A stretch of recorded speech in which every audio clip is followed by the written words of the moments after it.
মাননীয় অভিজিৎ চ্যাটার্জি, মঞ্চে উপস্থিত আছেন পশ্চিমবঙ্গ প্রদেশ কংগ্রেসের সদস্য আমার দাদা মাননীয় ক্ষীরোদ ঘোষ মহাশয়, মঞ্চে উপস্থিত আছেন স্বরূপনগর ব্লক 1 কংগ্রেস কমিটির সভাপতি দাদা কার্তিক হালদার, উপস্থিত আছেন স্বরূপনগর বিধানসভা নির্বাচন কমিটির চেয়ারম্যান ইকরামুল হক সাহেব, উপস্থিত আছেন গোপাল রায়, রশিদ ভাই, উপস্থিত আছেন স্বরূপনগর বিধানসভা নির্বাচনে ভারতীয় জাতীয় কংগ্রেস মনোনীত প্রার্থী বন্ধুবর রিতেশ মণ্ডল মহাশয়।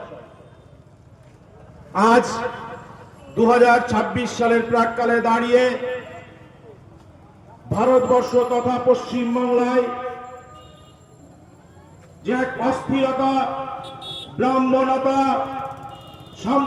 সাম্প্রদায়িকতার রব উঠছে, তার পরিপ্রেক্ষিতে এই নির্বাচনটা বড় জরুরি হয়ে উঠেছে।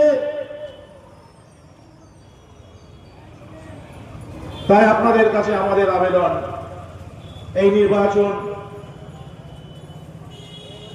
এনে দিতে পারে পশ্চিমবাংলা তথা ভারতবর্ষে সুখ, শান্তি, সম্প্রীতি। তাই আপনাদের সকলকেই ভাবতে হবে। আপনারা জানেন 2014 সালে নরেন্দ্র মোদী যখন ক্ষমতায় এসেছিলেন, ক্ষমতায় আসার আগে লোকসভা নির্বাচনের সময় নরেন্দ্র মোদী প্রতিশ্রুতি দিয়েছিলেন 2 কোটি চাকরি দেবেন। নরেন্দ্র মোদী বলেছিলেন, নিজেকে জাহির করেছিলেন, আমার 56 ইঞ্চি বুকের ছাতি। নরেন্দ্র মোদী বলেছিলেন, আমি যদি ভারতবর্ষের মসনদে বসতে পারি তাহলে আমি প্রধানমন্ত্রী নয়, আমি একজন চৌকিদার।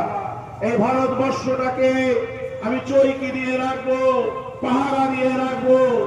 কিন্তু আজ 2026 সালে এসে দাঁড়িয়ে আমরা কি দেখতে পাচ্ছি? সে চৌকিদার কি করছে?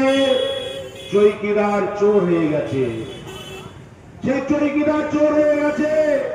56 ইঞ্চি বুকের ছাতির যে বেলুনটা ছিল, সে বেলুনটা ফুস হয়ে যাচ্ছে। 2 কোটি চাকরি যে দেবে বলেছিল, 2 কোটি চাকরি তো 2 লক্ষ চাকরি এখনো হয়েছে কিনা সম্ভব বোঝা বড় কঠিন।